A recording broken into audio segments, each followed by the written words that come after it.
Particular காரக்குழம்பு வந்து ரொம்ப டேஸ்ட்டாக இருக்கும். ஸோ இந்த பாட்டில் தான் நான் பண்ண போகிறேன். ஃபஸ்ட்டு வதக்கிட்டு அரைக்கணும், அதுக்கப்புறம் குழம்பும் இதிலே பண்ண போகிறேன். வதக்குறதுக்கு பார்த்தீங்கன்னா 1 டீஸ்பூன் தேங்காய் எண்ணெய் ஆட் பண்ணிக்கோங்க. எண்ணெய் வந்து ஹீட் ஆகட்டும். ஹீட் ஆனதுக்கப்புறம் அதில் வந்து நம்ம வச்சுருக்கிற வெங்காயம், தக்காளி, தேங்காய், இந்த 3த்தையும் டைரெக்டாக ஆட் பண்ணிடலாம். ஆட் பண்ணிவிட்டு இதை வந்து ஒரு 2 மினிட்ஸ் வந்து ஃப்ரை பண்ணிடுவோம். ரொம்ப சிம்பிளாக பண்ணக்கூடிய ஒரு குழம்பு, ரொம்ப டேஸ்ட்டாக இருக்கும். ரைஸு கூட சாப்பிட்றதுக்கு ரொம்ப நல்லாயிருக்கும். இது வந்து 2-3 மினிட்ஸ் வந்து லைட்டாக இந்த ஆனியன் வந்து கலர் வரணும். இந்த தேங்காயும் லைட்டாக கொஞ்சம் குக் ஆகணும், அது வரைக்கும் வதக்கிடலாம்.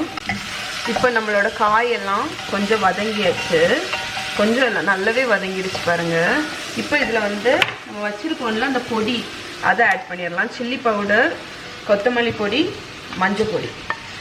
ஸோ இதில் வந்து உங்களுக்கு ஒரு டிப்பு வந்து என்னென்னா, நீங்கள் வந்து சாம்பார் பொடி உங்ககிட்ட இருக்குதுன்னு வைங்களேன், நீங்கள் இந்த 3 பொடிக்கு பதில் சாம்பார் பொடி ஆட் பண்ணிக்கலாம். என்கிட்ட சாம்பார் பொடி இல்லை. நான் யூஸ்வலாக சாம்பாரே வந்து இந்த கொத்தமல்லி பொடியும் சில்லி பவுடரும் போட்டு தான் பண்ணுவேன். அதனால சாம்பார் பொடி இல்லை. நீங்கள் வந்து அது இருந்துச்சுன்னா நீங்கள் ஒரு 2-3 டேபிள் ஸ்பூன் சாம்பார் பொடி இதில் ஆட் பண்ணிடுங்க. ஓகே, அது இன்னுமே டேஸ்ட்டாக இருக்கும் உங்களுக்கு சாம்பார் பொடி வச்சு பண்ணும்போது. என் பிளாகில் நான் ரெசிபி ஷேர் பண்ணியிருக்கேன், அதில் நான் சாம்பார் பொடி தான் யூஸ் பண்ணியிருப்பேன். ஸோ இதோட லிங்க் நான் கீழே கொடுக்குறேன், செக் பண்ணிக்கோங்க. காரக்குழம்பு ரெசிபி, சாம்பார் பொடி வச்சு பண்ணக்கூடிய ரெசிபி என் பிளாகில் இருக்குது. ஸோ சாம்பார் இது பொடியை போட்டதுக்கப்புறம் ஒரு 2 மினிட்ஸ் ஃப்ரை பண்ணிவிட்டு இதை மிக்ஸி ஜாரில் எடுத்து, ஸோ இப்போ ஃப்ரை ஆயாச்சு. இன்னொரு 30 செகண்ட்ஸ் ஃப்ரை ஆகட்டும். பன்னி வந்திருக்கான்னு எனக்கு அழகாக வளையல்லாம் போட்டிருக்கே செல்லக்குட்டி.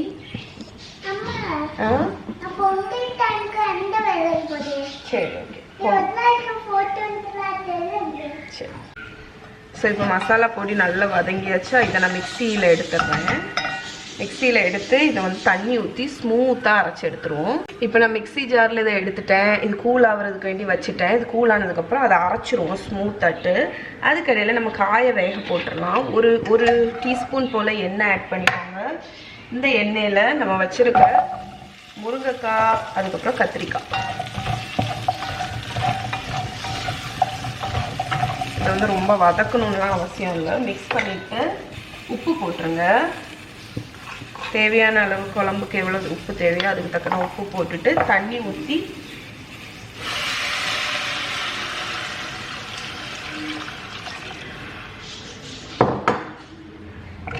இந்த அடியில் வந்து லைட்டாக அந்த அடி பிடிச்சிருந்துச்சுல்ல, அதாவது அந்த பொடியெல்லாம் போடும்போது கேரமலைஸ் ஆகி இருந்துச்சுல்ல, அதை லைட்டாக இந்த மாதிரி சுரண்டி விட்டாங்க.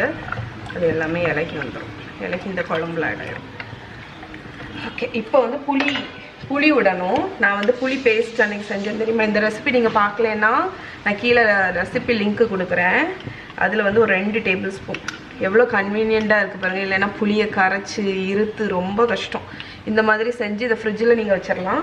மிச்சம் உள்ளதை நான் ஃப்ரீசரில் வச்சுருக்கேன். இந்த ஒரு கண்டெய்னரில் ஃப்ரிட்ஜில் வச்சுருக்கேன்.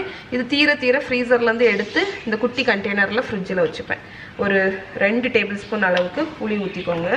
டேஸ்ட்டுக்கு தான். நீங்கள் டேஸ்ட் பார்த்துட்டு எக்ஸ்ட்ரா வேணும்னா டக்குன்னு இதுலேருந்து ஒரு ஸ்பூன் எடுத்து போட்டுக்கலாம். இதோட ரெசிபி லிங்க்கும் கீழே கொடுக்குறேன். உங்களுக்கு எல்லா டீட்டெயில்ஸுமே நான் கீழே கொடுக்குறேன். இது டேஸ்ட் பார்த்துக்கோங்க புளி போதுமானு. புளி வந்து போதும். இப்போ வந்து இதை மூடி போட்டு இதை நல்லா கொதித்து முருங்கைக்காவும் கத்திரிக்காவும் வேகட்டும். நம்ம இந்த அரைப்பை வந்து அரைச்சி எடுத்துகிட்டு வந்துடுறேன் அதுக்கு இடையில். ஓகே, இப்போ நீங்கள் பார்த்தீங்கன்னா ஒரு 10 நிமிஷம் ஆயிருக்கும். நம்மளோட முருங்கைக்காய் கத்திரிக்காய் நல்ல வெந்தாச்சு. இப்போ அடுப்பை லோ பண்ணிவிட்டு நம்ம அரைச்சி வச்சுருக்கோம்ல அந்த பேஸ்ட் ஆட் பண்ணிடலாம். ஸோ நான் இந்த மாதிரி ஸ்மூத்தாக அரைச்சிருக்கேன்.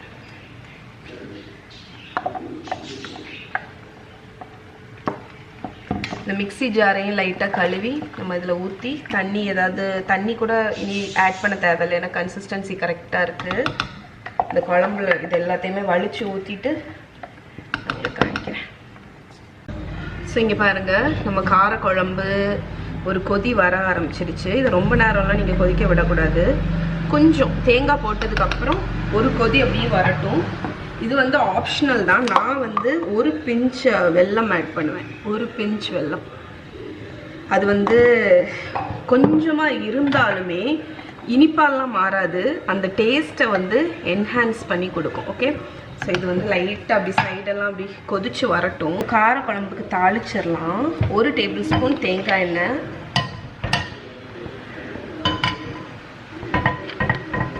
ஏன் இது நிற்கவே மாட்டேங்குது. ஓகே, எண்ணெய் ஹீட் ஆகட்டும். ஸோ இதில் வந்து உளுத்தம் பருப்பு, அதுக்கப்புறம் கடுகு, இந்த ரெண்டும் கொஞ்சம் ஃப்ரை ஆகட்டும். இப்போ இதில் வர மிளகா, கருவேப்பிலை,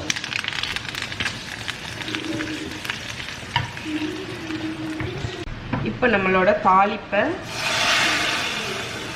நம்ம கார குழம்புல ஊற்றி மிக்ஸ் பண்ணிடலாம்.